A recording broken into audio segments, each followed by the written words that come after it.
Hello guys, welcome to Sumanth talks. అయితే ఇప్పుడు IPL option అనేది ఆల్మోస్ట్ అయిపోయిందనమాట. సో దాని తర్వాత ఇప్పుడు ఇప్పుడు మ్యాచ్లు జరిగినా జరగకపోయినా ఒక టీంని మాత్రం ఎప్పుడు పాయింట్అవుట్ చేస్తూనే ఉంటారు. ఎప్పుడు దాన్ని ట్రోల్ చేస్తూనే ఉంటారనమాట. ఈవెన్ ఐపీఎల్ జరగకపోయినా నాన్ సీజన్ అయినా సరే ఆ టీం మీద ట్రోల్స్ పడుతూనే ఉంటాయన్నమాట. సో ఆబ్వియస్గా అది ఎప్పటి నుంచో అది కంటిన్యూ అవుతూ వస్తుంది. బట్ దాన్ని ఎవరు తీసేయలేరు. కొంతమంది అది ఎంటర్టైన్మెంట్ పర్పస్లో చూస్తారు, కొంతమంది నెగిటివ్ పర్పస్లో చూస్తారనమాట. సో అయితే విషయానికి వస్తే ఈరోజు ఆక్షన్ అయితే కంప్లీట్ అయిపోయిందనమాట. ఆక్షన్ కంప్లీట్ అయిపోయిన తర్వాత ఆర్సీబీ మేనేజ్మెంట్ అయితే ఇంకొక రాంగ్ స్టెప్ అయితే తీసుకుంది గైస్.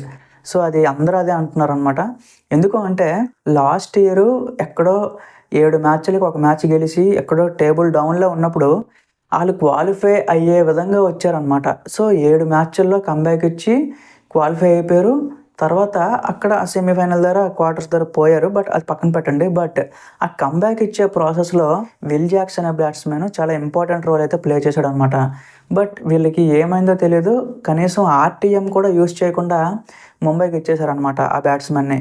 సో అది కూడా ఏదో 10 కోట్లు 15 కోట్ల వరకు వెళ్ళలేదు. జస్ట్ 5 కోట్లకి వెళ్ళాడు అంతే.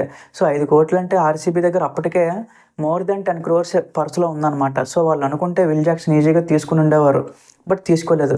సో విల్ జాక్ ప్లేస్లో ఇప్పుడు రూదర్ఫర్డ్ అని ఒక బ్యాట్స్మెన్, అలాగే టిమ్ డేవిడ్ అని ఒక బ్యాట్స్మెన్ తీసుకున్నారనమాట. ఇప్పటికే 6 అయిపోయారు ఆల్రెడీ ఫారిన్ ప్లేయర్స్. సో ఇప్పుడు నువ్వు ఐపీఎల్ మ్యాచ్లో ఆడించాలి అంటే ఒక మ్యాచ్లో 4 ఫారినర్స్ మాత్రమే అవైలబుల్ అనమాట, అంతే పర్మిషను. సో హేజల్వుడ్ని అట్లా లేదన్నా ఆడిస్తారు, తర్వాత ఓపెనర్ సాల్ట్ని అట్లా లేదని ఆడేస్తారు, లివింగ్స్టోన్ అట్లా లేదని ఆడిస్తారు. సో ఇంక మిగతా ఇద్దరు టిమ్ డేవిడ్ ఉండిపోయాడు, అలాగే రూదర్ఫర్డ్ ఉండిపోయాడు. సో వీళ్ళని ఇంకా అడిషనల్గా కొంతమంది అన్క్యాప్డ్ ప్లేయర్స్ వీళ్ళందరూ ఉన్నారు. సో వీళ్ళందరితో ఎలా టీం మెయింటైన్ చేస్తారు అని చెప్పి ఆడియన్స్ అయితే కొంచెం కోపంగానే ఉన్నారనమాట. సో ఎందుకంటే ఇప్పుడు కరెక్ట్గా డిసిషన్ తీసుకుంటేనే అప్పుడు ఐపీఎల్ వచ్చే టయానికి ఆ టీం అనేది పర్ఫెక్ట్ ఉంటుంది అనమాట. సో ఎప్పుడు చూసినా సరే కోహ్లీ మీద డిపెండ్ అవ్వడం, లేకపోతే ఇంకేదో ఎడ్జ్కి వెళ్ళి ఆగిపోవడం, సో ఇలా ప్రతి సీజన్ జరిగి వాళ్ళకైతే కప్పు అయితే రావట్లేదు అనమాట. సో ఇంకొక పక్క ముంబై చూసుకుంటే ఆర్సీబీ ఎప్పుడైతే విల్ జాక్సన్ తీసుకోలేదో వెంటనే ఆ ముంబై ఇండియన్స్ ఓనర్ అయితే లెగిసి వెళ్ళి ఆర్సీబీ మేనేజ్మెంట్కి కంగ్రాచులేషన్ చెప్పాడనమాట. అంటే థ్యాంక్ యూ చెప్పాడనమాట. అంటే అక్కడే అర్థమైపోతుంది ఏ ప్లేయర్కి అలా లెగిసి రెస్పాండ్ అవ్వని ఒక ఓనర్ విల్ జాక్స్కి లెగిసి రెస్పాండ్ అయ్యాడు అంటే ఎంత ఇంపార్టెంట్ ప్లేయర్, చాలామంది అదే అంటున్నారనమాట. సో అనవసరంగా వదిలేశారు విల్ జాక్స్ని, అదొక రాంగ్ స్టెప్ అని చెప్పి. ఇదిలా చూసుకుంటే ముంబైకి ఇప్పుడు బ్యాటింగ్ ఇంకా పెరిగిపోయిందనమాట. So Will Jacks, Rohit Sharma, Suryakumar Yadav, అలాగే మనకి హార్దిక్ పాండ్యా, సో చాలా గట్టిగా ఉందన్నమాట బ్యాటింగ్ మాత్రం. విల్ జాక్స్ ఎట్లా లేదన్నా ఓపెనింగ్ దించేసిన, ఫస్ట్ డౌన్ దించేసిన ఈజీగా 40 to 50 రన్స్ ఈజీగా వస్తాయి అన్నమాట. సో కొన్నిసార్లు ఏంటంటే ఫినిషర్ రోల్ కింద కన్సిడర్ చేయొచ్చు, సో అది తర్వాత చూడొచ్చు. బట్ విల్ జాక్స్ ఎట్లా లేదన్నా సరే ఒక ఇంపార్టెంట్ ప్లేయర్. ఆర్సీబీ మేనేజ్మెంట్ అయితే ఖచ్చితంగా ఒక రాంగ్ స్టెప్ అయితే చేసింది గైస్. సో మిగతావన్నీ చూసుకుంటే ఈక్వల్గా చాలా ప్లాన్డ్గా అన్నీ చేసుకున్నారనమాట. బట్ ఆర్సీబీ టీంకి వచ్చేటప్పటికి ఎక్కడో మైనస్ అయితే పడింది. సో ఇది మాత్రం పక్కాగా చెప్పొచ్చు అనమాట. చెన్నై టీం ఇంకా హైలైట్ ఉంది, అలాగే ఢిల్లీ టీం అయితే ఇంకా బాగుందన్నమాట. స్టార్క్, రాహుల్, రబాడా, సో వాళ్ళు కూడా చాలా మంచిగా సెట్ చేసుకున్నారనమాట. సో పంజాబ్ కూడా చాహల్, శ్రేయస్ అయ్యర్, సో వీళ్ళందరూ కూడా మంచిగా ఉన్నాయి, అన్ని టీంలు ఉన్నాయి. బట్ మెయిన్ అంటే ఎక్కువగా కొన్నిసార్లు చాలామంది దగ్గర మనం చూస్తూ ఉంటాం అనమాట, ఆర్సీబీకి కోహ్లీ ఉన్నాడు కాబట్టి కొంచెం ఫ్యాన్ బేస్ ఎక్కువ ఉంటుంది. మిగతా ప్లేయర్స్ దగ్గరికి వచ్చేటప్పటికి ఆ టీంలో అంతగా నోటెడ్ అయితే లేరనమాట.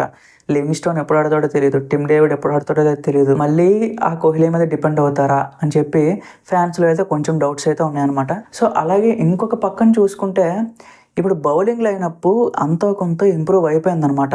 ఎందుకంటే భువనేశ్వర్ కుమార్ వచ్చేసాడు, అలాగే హేజల్వుడ్, తర్వాత శ్రేయాన్ష్ కుమార్ ఒక స్పిన్నర్ అనమాట. సో మంచిగా 6 బౌలర్స్ని అయితే వీళ్ళు సెట్ చేసుకున్నారు గైస్.